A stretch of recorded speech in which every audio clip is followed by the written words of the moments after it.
ಪ್ರತಿಯೊಬ್ಬ ಆತ್ಮೀಯ ಸರ್ಕಾರಿ ನೌಕರರೇ,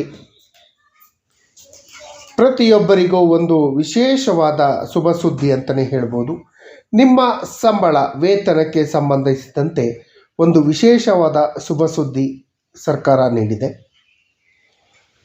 ವೇತನ ಹೆಚ್ಚಳ, ಬಹಳ ದಿನಗಳಿಂದ ನಿರೀಕ್ಷೆ ಮಾಡ್ತಾ ಇದ್ದಂತಹ ವೇತನ ಪ್ರೋತ್ಸಾಹಧನ ಹೆಚ್ಚಳ ಆಗುತ್ತೆ.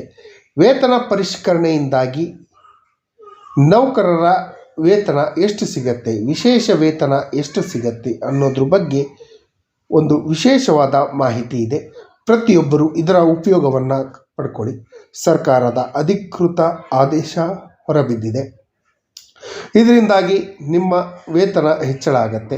ಇದ್ರ ಬಗ್ಗೆ ವಿವರವಾದ ಮಾಹಿತಿಯನ್ನು ಶೇರ್ ಮಾಡೋದಕ್ಕಿಂತ ಮುಂಚಿತವಾಗಿ ಯಾರೆಲ್ಲ ಈ ಚಾನಲ್ಗೆ ಸಬ್ಸ್ಕ್ರೈಬ್ ಆಗಿಲ್ಲ, ದಯವಿಟ್ಟು ಕೆಳಗಡೆ ಕಾಣ್ತಾ ಇರೋಂಥ ಸಬ್ಸ್ಕ್ರೈಬ್ ಬಟನನ್ನು ಒತ್ತಿ, ಬೆಲ್ ಐಕಾನನ್ನು ಕ್ಲಿಕ್ ಮಾಡಿ, ಆಲ್ ಅಂತ ಮಾಡಿ. ನೀವು ಫೇಸ್ ಮಾಡ್ತಾ ಇರೋಂಥ ಎಲ್ಲ ಪ್ರಾಬ್ಲಮ್ಗಳನ್ನು ಲೀಗಲ್ಲಾಗಿ ಸಾಲ್ವ್ ಮಾಡ್ಕೊಳ್ಳೋಕ್ಕಿರೋಂಥ ಉತ್ತಮ ವೇದಿಕೆಯಾದ ಸರ್ಕಾರಿ ನೌಕರ ಮಿತ್ರ ಯೂಟ್ಯೂಬ್ ಚಾನಲ್ಗೆ ಸಬ್ಸ್ಕ್ರೈಬ್ ಆಗಿ. ಸ್ನೇಹಿತರೆ, ಸರ್ಕಾರಿ ನೌಕರರು, ಅದರಲ್ಲೂ ಕೇಂದ್ರ ಸರ್ಕಾರಿ ನೌಕರರು ಇರ್ಬೋದು, ಇತರೆ ರಾಜ್ಯದ ಸರ್ಕಾರಿ ನೌಕರರು ಇರ್ಬೋದು, ಕರ್ನಾಟಕ ರಾಜ್ಯದ ಸರ್ಕಾರಿ ನೌಕರರಿರ್ಬೋದು, ಪ್ರತಿಯೊಬ್ಬರಿಗೂ ಬೆನಿಫಿಟ್ ಆಗುವಂತಹ, ಉಪಯುಕ್ತವಾಗುವಂತಹ ಸರ್ಕಾರಿ ಒಂದು ಆದೇಶ ಹೊರಡಿಸಿದೆ. ಸುಮಾರು 1 ದಶಕಗಳಿಂದ ಬೇಡಿಕೆಯನ್ನು ಇಟ್ಟಿದ್ದು ನಮ್ಮ ವೇತನ ಪರಿಷ್ಕರಣೆ ಮಾಡಿ, ವಿಶೇಷ ವೇತನ ಹಾಗೂ ಪ್ರೋತ್ಸಾಹಧನವನ್ನು ಪರಿಷ್ಕರಣೆ ಮಾಡಬೇಕು ಅಂತ ಹೇಳಿ ಮನವಿಯನ್ನು ಮಾಡ್ಕೊಂಡಿದ್ರು. ಈ ಮನವಿಗೆ ಸ್ಪಂದಿಸಿದಂಥ ಸರ್ಕಾರ ಹಾಗೂ ಕೇಂದ್ರ ಚುನಾವಣಾ ಆಯೋಗ ಸರ್ಕಾರಿ ನೌಕರರ ವಿಶೇಷ ಭತ್ಯೆಗಳನ್ನು ಹಾಗೂ ಪ್ರೋತ್ಸಾಹಧನವನ್ನು ಹೆಚ್ಚಳ ಮಾಡಿ ಆದೇಶ ಮಾಡಿದೆ. ಎಷ್ಟೆಷ್ಟು ಹೆಚ್ಚಳ ಆಗಿದೆ ಅಂತ ನೋಡೋಣ ಬನ್ನಿ. ಒಂದು ಬಿಗ್ ಬ್ರೇಕಿಂಗ್ ನ್ಯೂಸ್ ಬರ್ತಾ ಇದೆ. ಎಲೆಕ್ಷನ್ ಡ್ಯೂಟಿ ಮಾಡುವಂಥ ಆಫೀಸರ್ಸಿಗೆ ಹಾಗೂ ಸಿಬ್ಬಂದಿಗಳ ವೇತನವನ್ನು ಹೆಚ್ಚಳ ಮಾಡಿ ಚುನಾವಣಾ ಆಯೋಗ ಎಲೆಕ್ಷನ್ ಕಮಿಷನ್ ಅನೌನ್ಸನ್ನು ಮಾಡಿದೆ. 5 ರಾಜ್ಯಗಳ ಚುನಾವಣೆ, ಪಂಚರಾಜ್ಯಗಳ ಚುನಾವಣೆ ಬರ್ತಾ ಇದೆ. ತಮಿಳುನಾಡು, ಕೇರಳ, ಪಶ್ಚಿಮ ಬಂಗಾಳ, ಅಸ್ಸಾಂ ಹಾಗೂ ಪುದುಚೇರಿ ರಾಜ್ಯಗಳ ಚುನಾವಣೆ ಬರ್ತಾ ಇದೆ. ಈ ಚುನಾವಣೆ ಸಂದರ್ಭದಲ್ಲಿ ಅಧಿಕಾರಿಗಳ ಸಂಭಾವನೆಯನ್ನು ಹೆಚ್ಚಳ ಮಾಡಿ ಚುನಾವಣಾ ಆಯೋಗ ಘೋಷಣೆ ಮಾಡಿದೆ. ಈ ಕ್ರಮವು ಅಧ್ಯಕ್ಷರು, ಚುನಾವಣಾ ಸಿಬ್ಬಂದಿ, ಎಣಿಕೆ ಸಿಬ್ಬಂದಿ, ಸೂಕ್ಷ್ಮ ವೀಕ್ಷಕರು, ಸಹಾಯಕ ಸಿಬ್ಬಂದಿಗಳನ್ನು ಒಳಗೊಂಡಂತೆ ಎಲ್ಲರಿಗೂ ಕೂಡ ವೇತನ ಹೆಚ್ಚಳ ಆಗತ್ತೆ.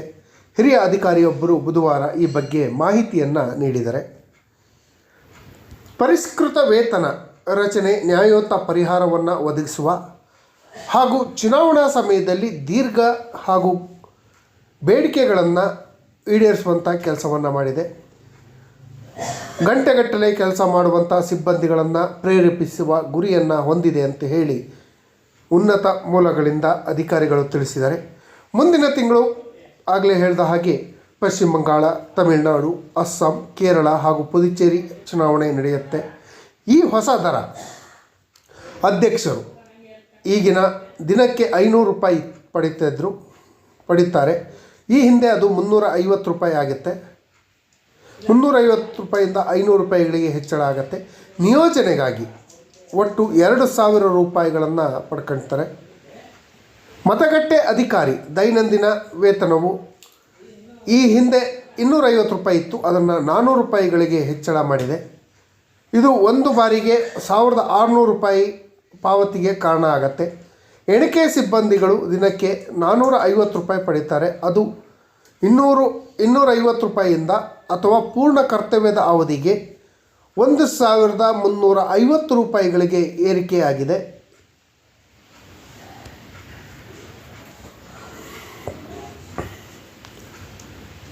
ಅದೇ ರೀತಿ ನೇರವಾಗಿ ಕೆಲಸ ಮಾಡುವ 4ನೇ ದರ್ಜೆಯ ಸಿಬ್ಬಂದಿಗಳಿಗೆ ದಿನಕ್ಕೆ 350 ರೂಪಾಯಿಗಳನ್ನು ಪಡೆಯಲಿದ್ದಾರೆ. ಈ ಹಿಂದೆ ಅದನ್ನು 200 ರೂಪಾಯಿ ಕೊಡ್ತಾಯಿದ್ರು, 150 ರೂಪಾಯಿ ಎಕ್ಸ್ಟ್ರಾ ಮಾಡಿದ್ದಾರೆ. ಟೋಟಲ್ಲು 1400 ರೂಪಾಯಿ ಆಗುತ್ತೆ. ಕಾಲ್ ಸೆಂಟರ್ ಹಾಗೂ ನಿಯಂತ್ರಣ ಕೊಠಡಿಗಳಲ್ಲಿ ನಿಯೋಜಿಸಲಾದಂಥ ಸಿಬ್ಬಂದಿಗಳು ಈ ಹಿಂದೆ ದಿನಕ್ಕೆ 200 ರೂಪಾಯಿ ಪಡೀತಾ ಇದ್ದರು, ಬದಲಿಗೆ 1000 ರೂಪಾಯಿ ಒಂದು ಬಾರಿ ಭತ್ಯೆ ದೊರೆಯುತ್ತೆ. ಇದು ಕೂಡ ಹೆಚ್ಚಳ ಆಗಿದೆ. ವಿಡಿಯೋಗ್ರಾಫರ್, ವಿಡಿಯೋ ಕಂಗಾವಲು, ಸೂಪರ್ವೈಸಿಂಗ್ ಮಾಡುವಂಥವರಿಗೆ ಲೆಕ್ಕಪತ್ರ ನಿರ್ವಹಣೆ ಹಾಗೂ ಇತರೆ ಚುನಾವಣೆ ಸಂಬಂಧಿಸಿದ ಕಾರ್ಯಗಳನ್ನು ನಿರ್ವಹಿಸುವ ಬೆಂಬಲಿತ ತಂಡಗಳಿಗೆ ಈ ಹೆಚ್ಚಳ ವಿಸ್ತರಿಸಲಾಗಿದೆ. ಕ್ಲಾಸ್ 1 ಹಾಗೂ ಕ್ಲಾಸ್ 2 ಸಿಬ್ಬಂದಿಗಳಿಗೆ ಒಂದು ಬಾರಿ ಪಾವತಿಗಾಗಿ 3,000 ರೂಪಾಯಿಗಳನ್ನು ಚುನಾವಣಾ ಭತ್ಯೆಯಾಗಿ ಪಡಿತಾರೆ. ಇದು 1,200 ರೂಪಾಯಿಗಳು ಹೆಚ್ಚಳ ಆಗುತ್ತೆ. ವರ್ಗ 3 ಸಿ ದರ್ಜೆ ನೌಕರರು 1,000 ರೂಪಾಯಿಗಳಿಂದ 2,000 ರೂಪಾಯಿ ಪಡಿತಾರೆ. ಅಂದರೆ 1,000 ರೂಪಾಯಿ ಹೆಚ್ಚಳ ಆಗುತ್ತೆ. ಸೂಕ್ಷ್ಮ ವೀಕ್ಷಕರ ವೇತನ ಮೈಕ್ರೋ ಅಬ್ಸರ್ವರಿಗೆ 2,000 ರೂಪಾಯಿಗಳಿಗೆ ದ್ವಿಗುಣಗೊಂಡಿದೆ. ಅವರ ವೇತನ ಕೂಡ ಹೆಚ್ಚಳ ಆಗಿದೆ.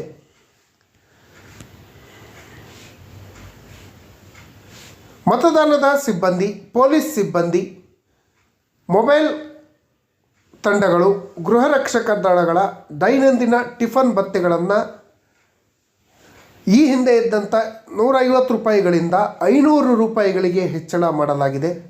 ಚುನಾವಣಾ ಕರ್ತವ್ಯದಲ್ಲಿ ತೊಡಗಿರುವಂತಹ ಹಿರಿಯ ಅಧಿಕಾರಿಗಳು ಸಹ ಹೆಚ್ಚಿನ ಪರಿಹಾರವನ್ನು ಪಡೀತಾರೆ. ಉಪಜಿಲ್ಲಾ ಚುನಾವಣಾಧಿಕಾರಿಗಳು DEO ಗೌರವಧನ ಕನಿಷ್ಠ 1 ತಿಂಗಳ ಮೂಲ ವೇತನವನ್ನು ಪಡೀತಾರೆ. ಅಂದರೆ ಹಾಲಿ ಅವ್ರು ಪಡೀತಿರುವಂಥ ಮೂಲ ವೇತನ ಬೇಸಿಕ್ ಎಷ್ಟಿದೆಯೋ ಅದರ 1 ತಿಂಗಳ ಮೂಲ ವೇತನವನ್ನು ಪಡ್ಕೊಳ್ತಾರೆ. ಅದ್ರ ಜೊತೆ CAPF ಅಧಿಕಾರಿಗಳು ಹಾಗೂ ಇನ್ಸ್ಪೆಕ್ಟರ್ಗಳ ವೇತನ ಪರಿಷ್ಕರಣೆಯನ್ನು ಕೂಡ ಮಾಡಿದೆ.